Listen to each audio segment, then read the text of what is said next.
and you still can't make it make sense, you know something's screwed Honestly, up that's about when yeah.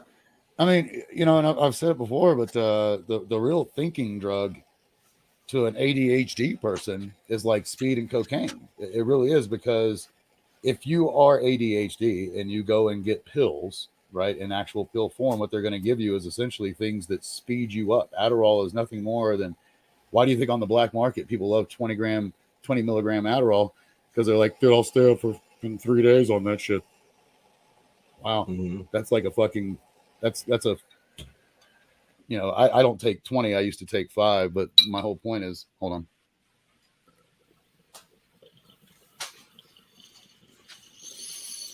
The whole reality, and most people know this, is that ADHD and ADD work better on stimulants, because the way that our noggin processes things, if we are essentially falsely sped up, we're able to process things better and slower. Isn't that fucking crazy? Mm-hmm. I mean, seriously, like, think about that. Somebody who has a hard time focusing, if they're given a stimulant, that helps them focus. Now, at the same note, go ahead. You're going to say something, King?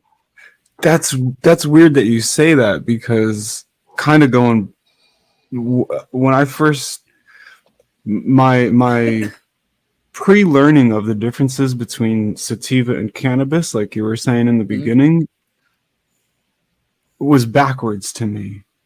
What were you taught originally? I was taught sativa is the head high, and an indica puts you into couch. Yep. Yeah, that's what everybody's taught, and I'm like, dude, I don't know anybody that fucking experiences that. But here's the thing: after growing my own cannabis, sativa and indica is only differentiated between how the plant looks and grows. The leaves of a sativa are thin, lanky, narrow, and it grows lanky, like there's a lot of space. An indica grows more short and bushy, like the leaves are like really big, deep ridges in it. Mm-hmm. So it's a visual indication. Great cocks, just for different reason, really. Yeah. But it's all in the trichome harvesting. When you harvest it for street value, you harvest it early. So a lot of people usually get that head high. You get the cloudy, the milky trichomes. Some people want the amber trichomes. You harvest it later for the pain relief. I personally, and here's your stimulant thing, I like the cloudy, milky trichomes because my mind is always going. So for whatever reason, it helps me focus on the task at hand and not have all these other thoughts going. Like, so that's weird that you say this a stimulant. Mm-hmm. Well, and how marijuana is my stimulant, dude. And I think the Urban Grower Discord for teaching me that sin specifically, like I had no idea, man. Like I really didn't. And he calls me out all the time for it. I'm like, but continue reading. I say it's intracompany. I say, I got you, man. But so are you guys familiar with this particular product? Are those gummies? No. Yeah, they're gummies. I do edibles, but only at night sometimes. Well, here's the thing. I was looking. I don't know if they have it. They I think I already threw it away.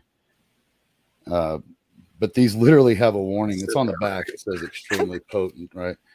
But the funny thing is, I take these.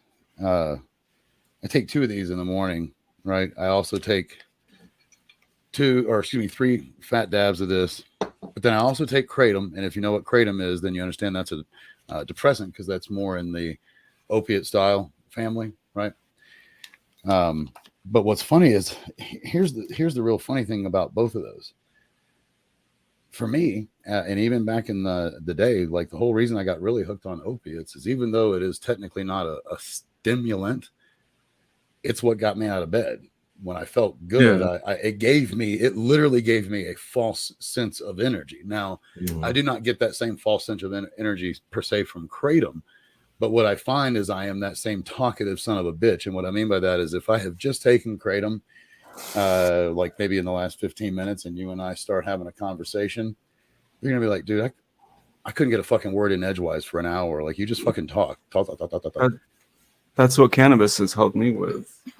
Oh, dude, I mean, don't get me wrong. I used to be like that on cannabis, but just to remind you, like, I just don't have I think it's why I enjoy the kratom, because I actually feel the kratom, and I don't want to mistake this for, addiction, because I don't want to quit. Like, if I quit fucking marijuana for even a day, dude, I'm not functional. And it's not, it's a different type of not functional, it's you off your meds. Right. And you can say what you want about, how do I say it?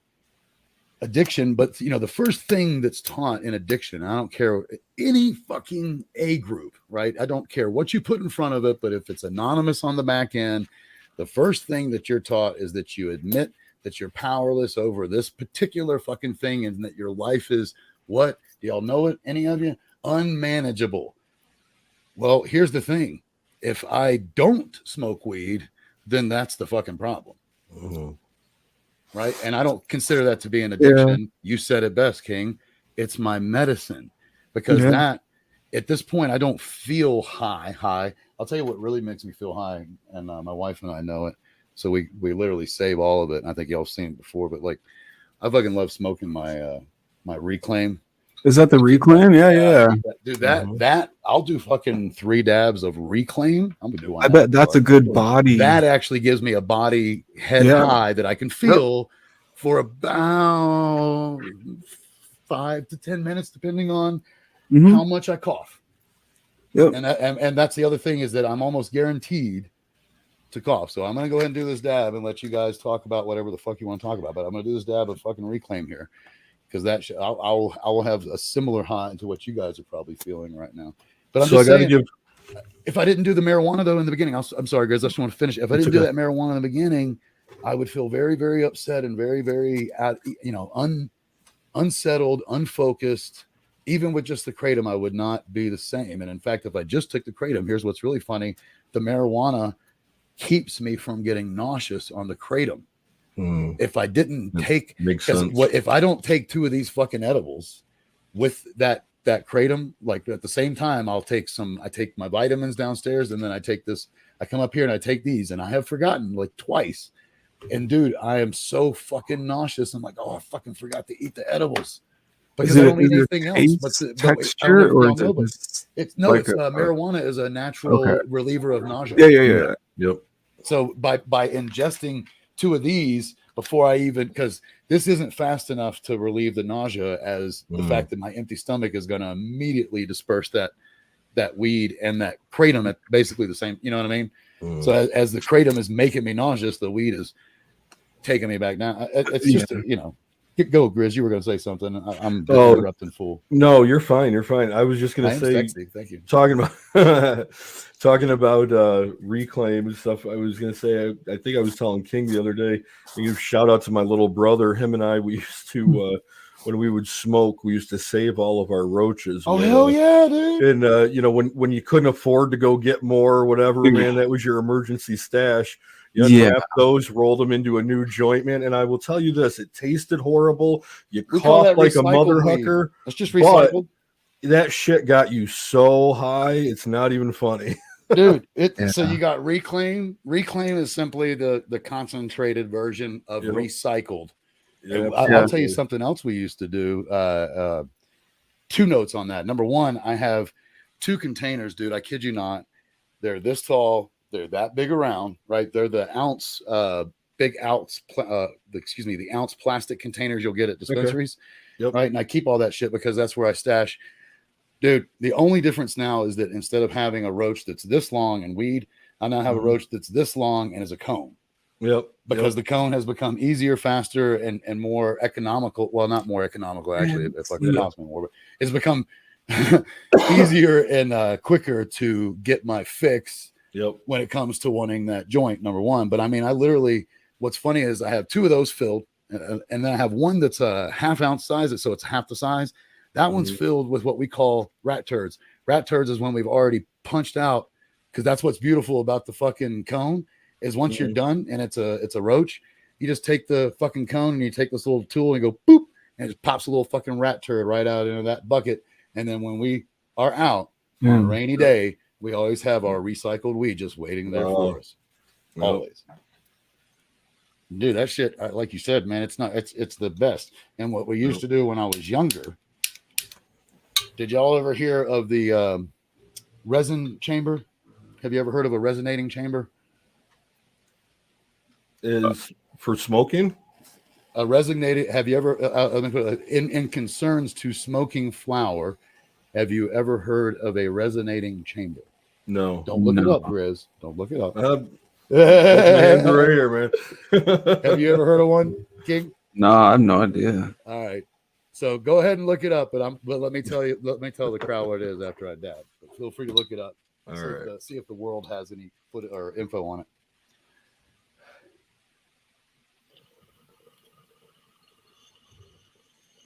Man, you just go in for the full red hot banger.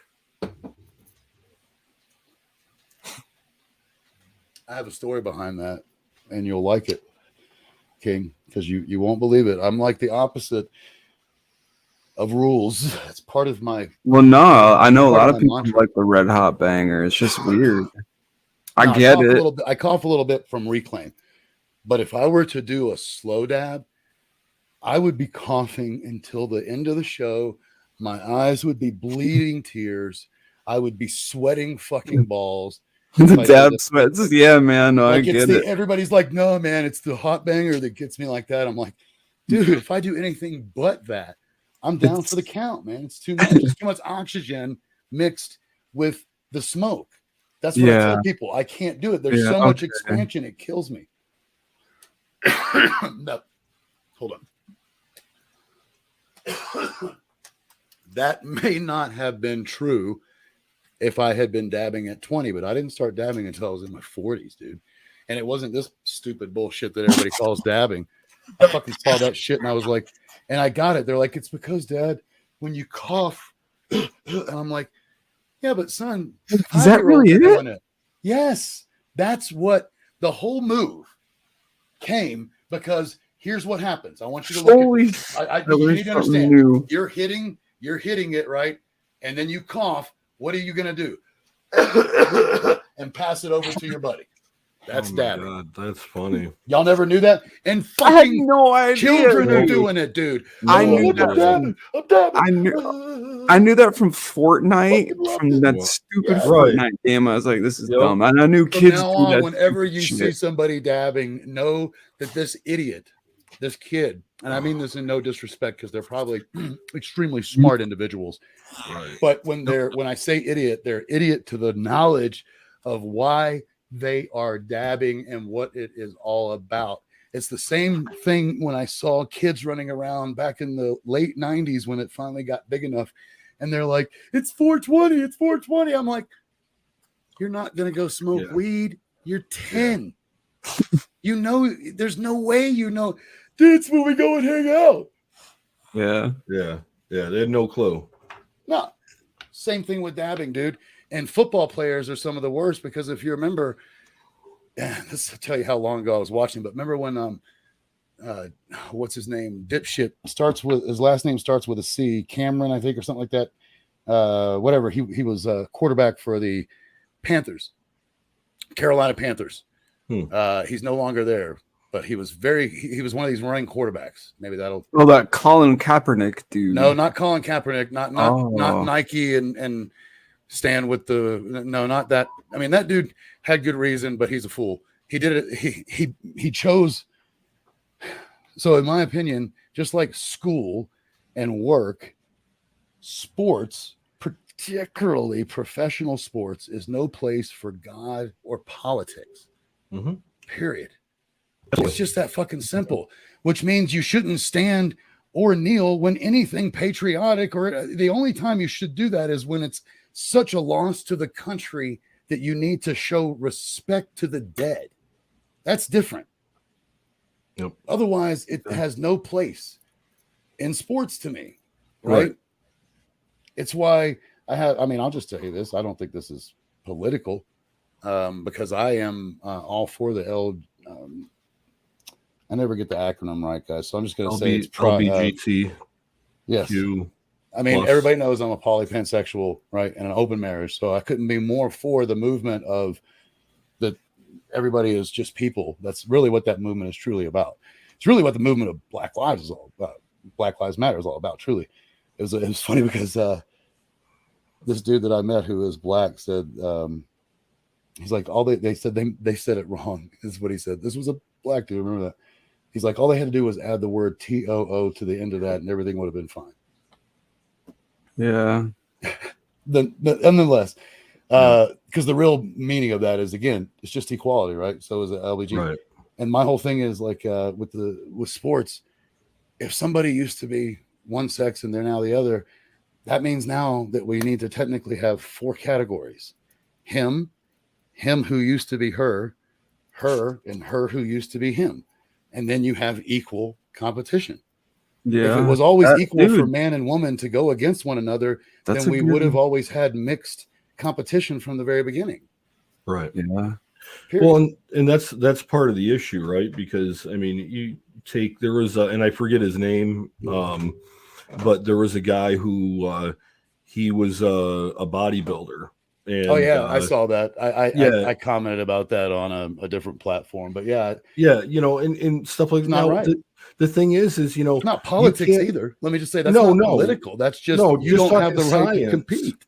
Yeah, talking science. You can't have testosterone flowing into your body for 25 years, and then just because you've go and compete against women who don't have that direction doesn't mean that you don't have all the advantages that you got up to that. Exactly. You know about the transgender SF?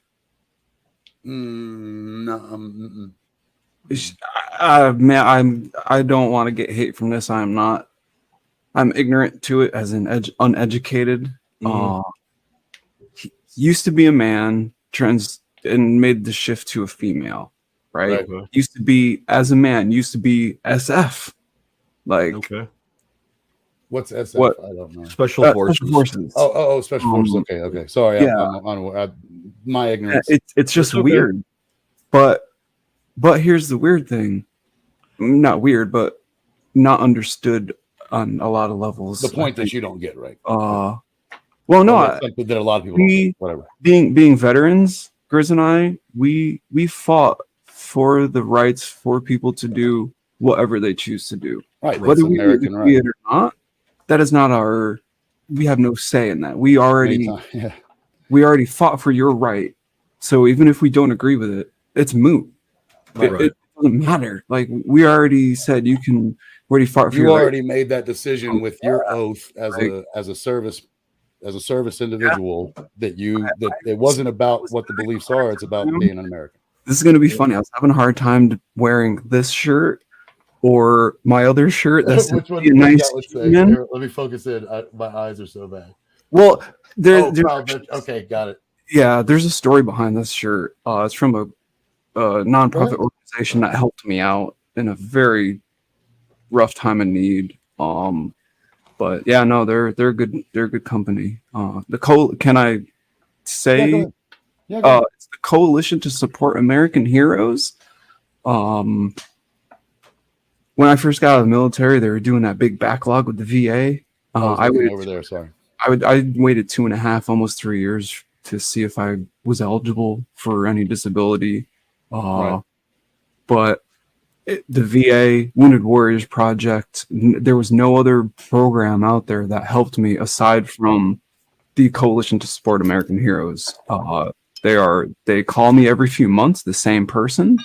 Hey, how's it going? I'm like, hey, we're doing good. I'm doing awesome. I got this thing going. Like, and I love them. Like, they're an awesome group. Yeah, no, that's just why. It's the salute. Oh, is it one having somebody salute, or is it like a saluting type thing? It's the Coalition to Salute American Heroes. No, it's Salute that one. Hold on a minute. Hold on. It's on the back of the shirt. Oh, well, there you go. Here, hold on. Bingo. Coalition to salute America's heroes. Nice. I'm fucking. She's over there yelling at me. It's salute. It's salute. Well, either way, you know what? I'll use that to just say this. Quite frankly, it is one of the points that we were talking about, right? You just took, I mean, yes, it's only words, but it's action too. Like, you have an opportunity to talk about something that you're proud of, and here's not just talk, but you showed it. You know what I mean? Mm-hmm. I mean, literally, it's small actions, but to me, doing this, even getting on here and talking about the things that I believe in and the things that I'm trying to do, right? Like that's more action than a lot of what I experience out there. I don't know about you guys, but the more I do this, the more I am meeting a lot of folks that,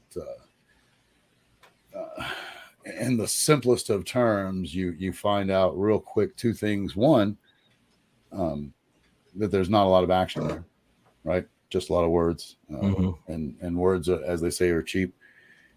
And many times too, like combined with that, it's a two-faced kind of situation, you know. It's funny because I told my wife, I was like, you know, I don't agree probably with at least 25 to probably as much as 75% of what some of these guys that I meet and that are vets, right? Just because the nature of who I am, I cross in the middle. So you can imagine some of them I'm almost identical to, and then some of them you know, how do you say like the opposite, but that doesn't matter to me. Any story you might have heard from Medic, I would 100% believe it. I have. No. What I was going to say is, dude, that man. Yeah, I know. As an infantryman, I wanted to be one of what he was, even though he was in the Navy. I don't want to, but what he did, I wanted to do the shit that he fucking did, man. Like I was not referring to y'all in that way. If I may finish, King. What my point was. Sorry. No, you're fine. What I told my wife the other day, I was like, you know, regardless of what I believe with these guys or have in common with them, the one thing that I know is I can take almost all of these guys for their word. That was literally the reason that I came to y'all. And the only reason that Dirty isn't on here today is because he has his own thing going today. And that's as much as I'll say about that, because it's not my business to disclose what he's doing.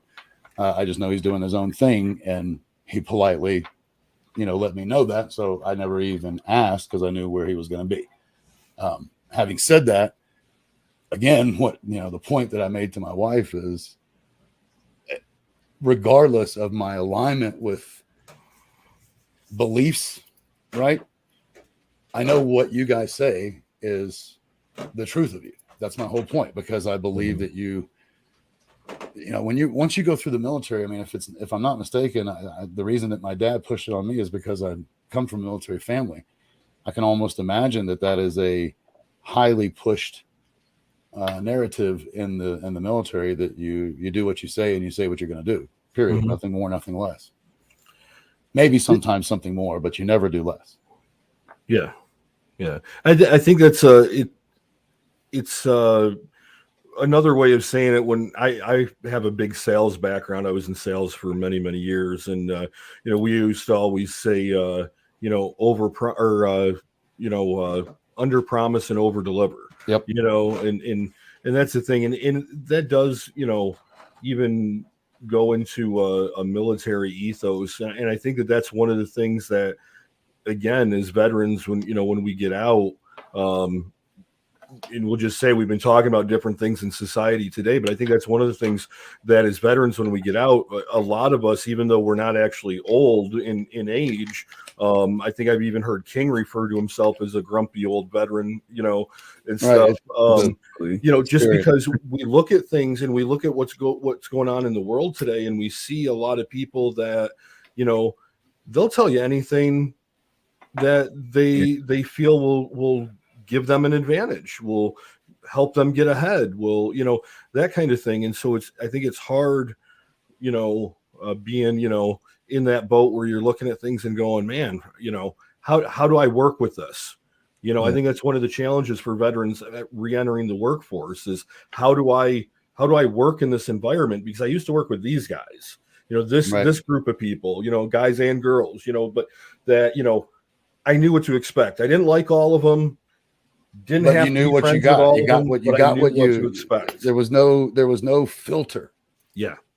Yep. And now I think. You know, well, I think King said the it real world, day, and it's King, tough. Remember what you said in that room the other day, dude? About he's like, do away with parties. I'm pretty sure it was you that said that to me. Do away with parties and just have them wear the logo from the lobbyists that they've taken. Oh yeah. From. Yeah. Like NASCAR. Yeah. It's and my whole point to that was that you'll see how many are sheep working both clothing. Sides. Sheep in both clothing. It doesn't matter what side you're on. You're going to find sheep on both sides that don't belong. Well, I mean, let's be honest. How do on a senator's salary, a member of Congress's salary, how do these lifetime politicians become multi-millionaires many times over? Exactly. That's the thing.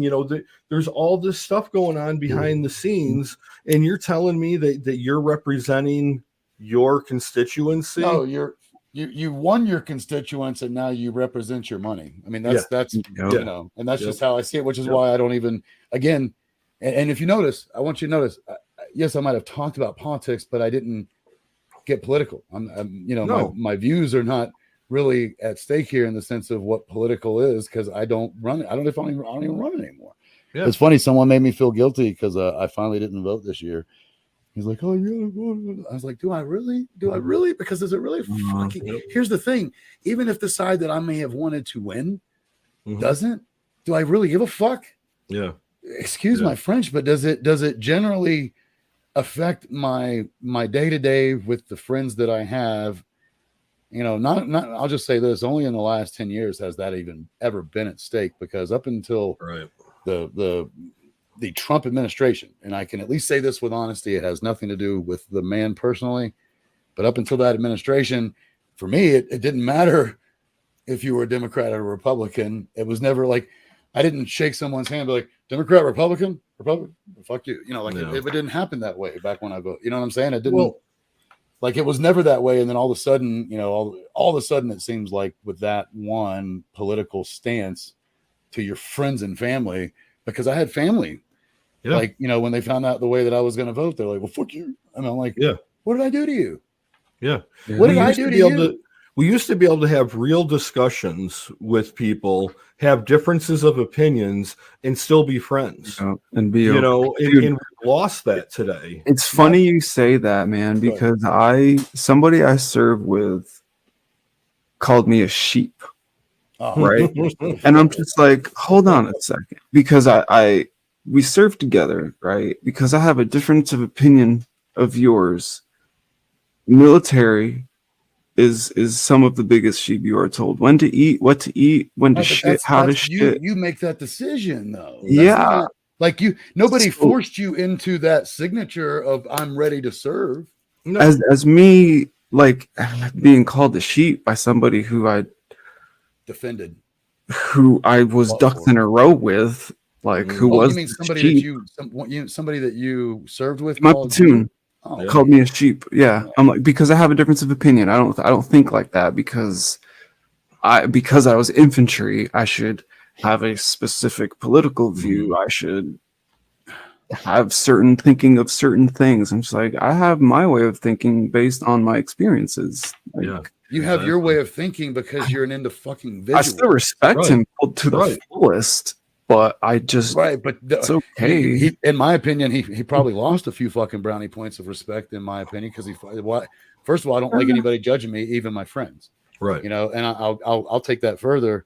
I've never felt judgment from any of you guys, and my best friend in this world that I physically get to hug on a every couple of days basis, and we hang out constantly, is so far on the other side of, I mean, he's a Republican for life, and he has his hardcore, conservative views, but that's never the point. Like, we're friends because we share other views. Absolutely. And I've tried to say this to the world many times. I ride the middle in life. I do have views that are some considered quite conservative, right? Yep. Like I believe this country was built on the fact that you have a right to arm, because the fact of it was built that if the government the whole reason that was put in is if the government gets out of hand, the people are able to dictate a new form of government. That's what it was. I mean, it's literally written in the Constitution. All you got to do is it is not to protect your hunting rights. Oh no! Don't you love? I hate that argument. But you gotta love it. You gotta love a good marketing point. Yeah, though, you know what I'm saying? Like that's no. But as a salesman, you gotta appreciate it, right? Yeah. But even with something like that, though, the thing is, though, is to be perfectly honest, if you respect my opinion, then I'll respect your opinion. You know what I mean? I don't have to change you. Right. I want to learn. What do you believe? Why do you believe this? You know what happens if you have those talks, Grizz? You know what happens if you have those talks on both sides? People come together. Compromise. Dude. Yeah. And people come together. Did I say is that should somehow be a 4-letter word, right? Like compromise. Yep. Yeah. Grizz and I have conversations. And say that again, Grizz, and you what? I'm sorry. I have had conversations about things that not necessarily we don't agree with, but things that I just am ignorant to the fact that I'm uneducated in, because I'm not a smart dude by any means. Dude, stop saying that. First of all, you are smart. You just don't have. There's a difference between not being smart I'm not and having smart. lack of knowledge. Yeah, I lack a lot of knowledge in the fact that I was 18 in 9th grade. So I was like, fuck this, I'm out. I dropped out of school. I got my GED, but I still got like grade A equivalent grades on whatever. But the school I went to isn't really the best in where I was. So I mean, it's not really. But the school was horrible, man. But yeah, no, we have had conversations before, and I was like, wow, man, like some of the things that we grew up very similarly. We lived pretty close together. When you start talking to people, there is something that you have in common with every fucking human on the planet. Yeah. Number one, you all get up, you walk, you fucking breathe, you eat, you shit. And like all you got to do is start talking to them like that. Like, so let me tell you how close we are, and then you continue to tell me how different we are. Because I'm pretty sure we do all these same things, right?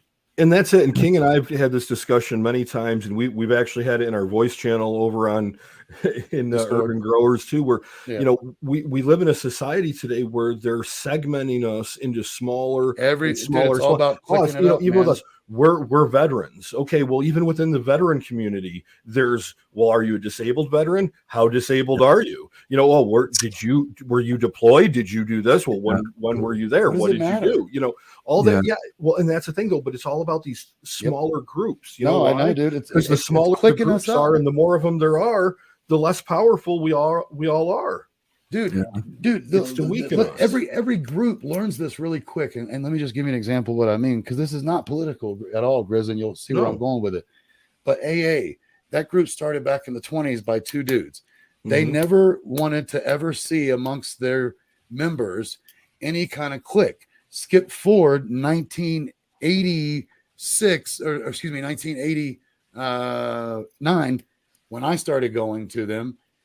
I went to a particular AA house where literally it was open from fucking 7 a.m. to like 1 o'clock in the morning, right? They literally were only closed 6. They had meetings all day long. You know what I'm saying? I'm sure you've heard of these type of places, right? That thing was so full of fucking cliques.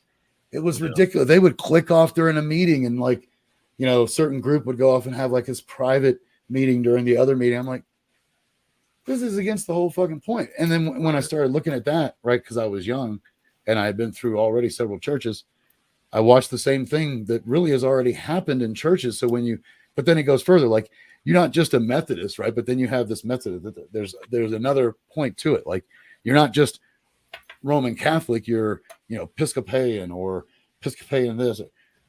You get my drift? Like it just continues to get further and further into categorization, because the more you categorize us, and here's something that I tell people. I'm like, everybody, what they started a long time ago, and I won't get into where all this comes from, because then people will they'll get too far into spirit's brain, and we're just not ready for that. But the simple fact is, for a long time, and I'll say it in this way, centuries, we have been taught that we mean nothing and that we are insignificant due to the vast numbers of space and time and all this. And just know this, that is the exact opposite. Right. Every single one of you are special. These fucking two dudes are special. Every single person has a purpose. And you alluded to this earlier. I didn't get to say anything, King, because I didn't want to interrupt you, brother. And I mean that. But, you know, when you lose somebody, it sucks. And people call me callous for this. I move on very quickly these days because I understand it was part of the process. It's part of all of it. You sometimes, and what I mean by that is you mentioned their family, but what you may not know is that loss may have triggered, and most likely did, somewhere in their family, in their chain of 6 degrees of separation, triggered an incredible thing to happen. Because that's how it works. Right. And every single one of us, even if we live even if our heart beats for only, I know I'm not going to get into the politics of it because it all happens the way it's supposed to and the way that I see it. So if it is an aborted fetus that breathed air, if it is a fetus that died due to miscarriage, I don't care. That every single living being, living thing on this planet has a purpose, and it affects all of us. 6 degrees of separation. That's why the butterfly effect is real. That's why fucking something can flap on the other side of the world, and all of a sudden a fucking arrow hits me in the head and I'm done. Right. Man, when I first saw that movie, I got chills. I was like, isn't that crazy? Yeah. Well, the thing is, you start to realize how the little insignificant things, everything is happening just the way it is, dude. Yep. We met each other, me and both of you met each other just the same way that you dudes met each other and hooked up. Like, I mean, there's 1,500 or more members, yet you two have found each other through that. And then only a few of you have really found me. And I don't mean that in a bad way. I'm not looking for more. My point is, the people that are supposed to hook up are supposed to hook up. That's just Well, look, go ahead. I was gonna say, I'll be honest with you. So this Discord, Urban Growers, this is my outside world. You know what I mean? Right. Like, and I don't have friends that come over to my house and hang out and everything like that, and it's funny because I talked a little bit about my depressive things. I'll go through a depression thing and say to my wife, I don't have any friends. I don't even have anyone to talk to. And she's like, well, you have all the guys that you talk to on there. And I'm like, but they're online friends. And she's like, so, and, and I had to come to grips with that what's wrong with that? You know what I mean? What's the issue with that? The thing is like King was saying, him and I have so much in common. It's not even funny. Even to our military experience, while we weren't stationed at the same base, we were in the same 25th ID. Yeah. We both were in Strikers. Let me come back to that real quick too, because I wanted to say this. You talked about you and your woman, King, how y'all were kind of going through, life consistently, just like literally crossing paths even at times, right? But not meeting until the right time. And you don't even know when exactly. You can't even pinpoint that anymore because there was so many Harry Met Sally type situations. Let's just call it that. Yeah. Right? If you've ever seen that film. I think that's a great film. And obviously whoever wrote that understands this. But the funny thing is, if you look at my wife and our history and the one that, as well as the one before her, because I was clearly supposed to meet both. I made twins with one and I made two more with another, right? And they all are part of what I was supposed to do. And when I look at any of their, I won't get into specifics because we don't have time. We're already, just so you know, guys, we're at about 80 minutes. But the bottom line is, she ended up moving down there like almost the same time that I did, down to Florida, where we ended up meeting. She ended up breaking, like she was in a relationship. I was not. I was there due to a breakup. So obviously was not the right time. You want to know when I ended up meeting her? Like just after she had finally let go of this dude emotionally, mentally, and physically, but was only still living with him because of bills. And that was their agreement even. Like they were not together anymore. They were just waiting to get financially sound enough to split up. So is it no coincidence? No, it is not coincidence that is the exact moment when I meet her, because she was now working directly across the fucking street from me. Yep. So, again, to me, it all, it's proof of everything happens for a reason, and I know we didn't get much to really talking about necessarily July 4th, but I think in essence we did. And what I want to give you just real quick, both of you, just real quick, just to take 2 minutes and try to, you guys are military, so you should be able to kind of run a 120-second clock in here when I say go, but each take a moment and just tell me why dealing with the 4th of July, or how you did, not why, we already know why, how you deal with it now versus, when it used to be an issue for you. You want to go first, Chris, or? No, go ahead, man. July 4th sucks. I don't like big booms. Pretty simple. When we got hit, it was a big IED, 500 pounds of homemade explosives, blew that up like a tin can. The rockets, grenade, mortars, things like that sound like fireworks, and it's the a ones really that weird actually thing. thump like real mortar. Yeah, you hear it go off, and you right, hear you hear it before it. Right, yeah. It's usually the ones that you don't hear that you are most afraid of, because the ones you hear, at least you're hearing it go off. If that makes any sense. No, it's a warning. Yeah, it's. I just don't like fireworks, man. I don't like loud lightning. I've had panic attacks from loud lightning. It's just when the fireworks start on July 4th, do you literally put your headphones on and start gaming and doing something to make sure that you don't absolutely hear them at all? The one time I put two things over my ear, I try to drown out, but as long as I'm aware of it, it's okay. But if it's like off in the distance and you can feel that rumble, you can. I'm not okay with that. Yeah, I'm not okay with that at all. No, I can only assume that's got to be a trigger. The mortar and feeling the rumble has got to be a trigger for the real thing, because we're using the same components. It's gunpowder. It's explosive. Same components. That's what it is. In a safe, colorful manner. And it's weird that it's used to celebrate our freedom based on the history of that song and everything, and all was going, the rockets, red glare, the bombs bursting in air. You don't want to remember this shit, man. There's nobody from that era was like, let's do fireworks and big explosions while we celebrate this song, but it is what it is. I mean, we get to where we get to because what we do as country, and I'll stop here, but we commercialize everything, man. We commercialize